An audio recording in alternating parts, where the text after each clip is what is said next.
Welcome back to Shemsuniverse. So today, guys, we're going to discuss life path number 5, compatibility with other life paths. So I've already gone through life path 5's compatibility with 4, 3, 2, and 1. So if you've missed any of that, look at my prior videos and you'll definitely see how the correlation interplay and how it works. Alright, so with these videos, what I do is I try to discuss the business relationship, so that sort of dichotomy, and then the friendships, and then, of course, intimate relations as well. So with business, intimacy, and friendships, you kind of just know how each life path is going to go together, whether that be initially or through a long-term sort of period.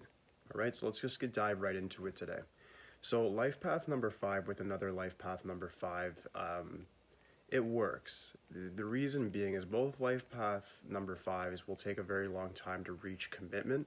Life path 5s are actually people that like variety in everything that they do, from careers to where they live to just traveling, partying. They're very freedom-loving people. They're represented by Mercury. They like to move very fast. And this is why a lot of 5s actually become self-made billionaires, because they're not risk averse. They'll dive right into the biggest risks, and then they in turn get the biggest rewards. So this is actually the most successful life path number on average, and a lot of people don't know that. Okay. This is also considered the luckiest number aside from life path number 6. Both of them are kind of battling for that luckiest position. All right. When you get 5 with 5, what we have is two people that, like I said, will avoid commitment, but when they do become committed or get into a relationship, this is discussing intimacy, that lasts a lifetime for them. They're very much locked in and they're going to give all to their partner. The problem in this sort of relationship is that they both require variety. They still both require that sort of excitement. So they both need to still be into going to clubs, going out to party, going and traveling. If they can do these things together while having their finances still balanced as well, then this relationship can flourish very well. When it comes to a friendship between a 5 and a 5, it definitely works. They'll probably be the type of people to take vacations together, travel, and just have different experiences wherever they go. It definitely is a very lively friendship and it works. When it comes to a business relation, this can work. Anything to do with like travel or finances like stocks, they can definitely do it, but just make sure that you guys are focused on what you're doing and not just sort of just doing random things and saying you're interested in something one day and then not sticking with it the next. That's the biggest weakness of the 5. So just make sure you do grasp that and get it under control as soon as possible. All right? Moving on, next we have life path 5 with life path number 6. These two are not initially attracted to each other. The reason being is because the 5 is the social butterfly, the outgoing person, the 6 is the nurturer, and they like to stay at home. So with an intimate relation of that sense, what they do is the 5 is the person that's going to be the bar person, the club, the promoter, the person that wants to always be out and traveling and doing different things. And the 6 is more like that safe haven where they just want to be at home. The 5 provides the 6 with growth in an intimate relationship, and the 6 provides the 5 with a safe haven and a place where they can actually sort of like relax and let loose more so, and not always have the whole game face on, the poker face that they put to the entire world. So when these two get together, it can work very well if they can appreciate each other's attributes. The 6's need for material security and the luxuriousness and the nice decor that they can operate within, that works very well and brings some more order to the chaotic life of a life path number 5 who actually thrives in chaos. The 5 will provide the 6 with the natural ability to actually be more mindful and take correct risks to actually get more growth in what they do. Because the 6 is more, I would say, security oriented, the 5 can help them get out of that sort of cage and actually go out into the world and get what they want. So in an intimate relationship and in a friendship, I would say, that would be very, very good. When it comes to business, that also works very well because they are able to really bring out the best in each other. In a business relation, I would say the 6 would be the one more so with like the vision of what type of business they want, but not really that whole umph, that audacity, that cream de la cream, the guile to actually just go out there and get it, where the 5 will actually just say, yeah, let's go try that right now, let's see how it works, screw the process, let's just go get it done. And when they are able to balance each other out like that, it can work very, very well. Venus and Mercury are very powerful planets, and when they work together, it's definitely it's a duality that I would say to watch out for. Moving on, next we have Life Path 5 with a Life Path 7. This is perfect compatibility. The reason being the 5 has a great sense of humor, they're very social. The 7 is more introverted, they're spiritual, they like to talk about different things like revolutions. So when the 5 and the 7 get together, they definitely can have very interesting conversations. For an intimate relation, this is immediate attraction just because they're kind of opposite in that sense, where the 7 is the introvert, the 5 is the extrovert. The 5 will probably lead the conversation and they definitely will get together. And this can definitely be a relationship that lasts a lifetime. They do work very well. The only thing to watch out for is if the 7 has a lot of religious sort of doctrines that they follow, or if they're too much into their own ideology. The 5 may be offensive or intrusive because they're very freedom loving. They think everything is sort of like a joke in that sense. So just watch out for, if you're a 5, take the 7's ideology seriously, or at least respect their boundaries.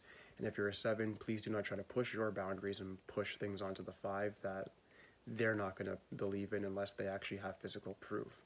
Both the 5 and the 7 are actually very spiritual numbers. A lot of people don't realize that. The 5 is a very spiritual number as well, and it definitely is a representation of God.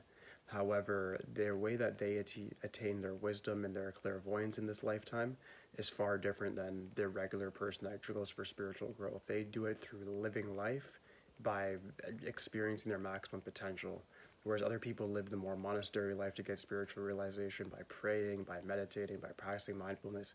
These people just live life, they drink, they smoke, they go out, and they experience life, and they experience that whole feeling of whatever they're going to call God in this lifetime.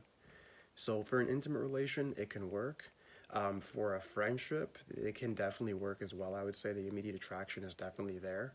And then with a business relation, it would be iffy because both the 5 is a very like interested in something one day and then not interested in the next. The 7 is a spiritual wanderer, and sometimes they can have an interest and be sort of like the 5 where they know what they're interested in, but they don't know how to go about getting it.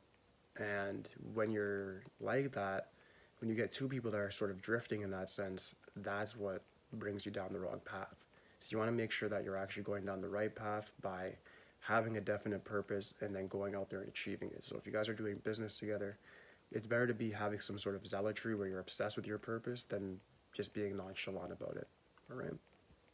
Next, we have Life Path 5 with a Life Path 8. These work well. They get along very well. Mercury and Saturn, definitely. The fastest planet with the slowest moving planet. Relationship-wise, it's great if the 8 will have an idea that the 5 can help sell. What I mean by that is, through the intimate relation, the 8 will have an idea about their life. They're going to have an idea of what they want their life to look like, whether they want to be rich, whatever. And the 5 is the type of person to say, well, yes, you can do it. They can sell them that belief. They can give them that sort of belief system. And when they get together, they really can achieve a lot together. As a friendship, they can achieve a lot, and in business, they can achieve the most. Because like I said earlier, with that selling ability, the 5 is able to actually sell the 8's ideas to other people and to the 8 themselves. So when in all 3 of the categories, they are very beneficial to each other. The 8 has the grounding and the discipline and the mental fortitude to see things through, and the 5 has that sort of compelling personality, that charm, that charisma to attract more to the 8. So this works very well, whether it be a man-woman dynamic, same-sex dynamic, whatever it may be. It works very well. It's just a matter of making sure that both parties are respecting each other's energy and then putting themselves out there. All right. Last but not least, we have Life Path 5 with Life Path 9. This isn't the best one, just because the 5 doesn't really stand for anything when it comes to an ideological perspective, and the 9 needs somebody who's very serious about their ideology, their religion, their beliefs, and they want to make sure that their life means something that's symbolic of something, whereas the 5 is just going to experience day by day and go, and then figure out their perspective or their purpose as life goes on. Sometimes they're very late bloomers. Like I said, 5s do end up rich, though, if they actually put their mind to something and put their full energy into it. They have the highest energy of all numbers, so they should definitely put that into something and manifest it. With the 9 there, it's iffy. If with a relation, it can work, but the 9 might be too hard-nosed for the 5, and that can cause irritation and sort of a stifling relationship. Through a friendship, it can work because you guys may not see each other every day, so it's a good balance. With a business, it would really have to be like a humanitarian sort of business where both the 5 and the 9 are seeing things from each other's perspective and saying, yeah, we can make this work. We have this similar purpose in mind, and we both want to see the right conclusion here. Usually that has to do with some sort of worldwide issue where they can get together and their energies can actually improvise and work together in a more cooperative way.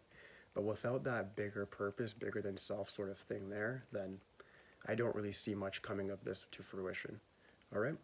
But that does conclude everything for the Life Path 5's compatibility. And if you guys do have any questions whatsoever, just please leave it in the comments for me. Aside from that, guys, please like, subscribe. Holla me. So for today, guys. Peace.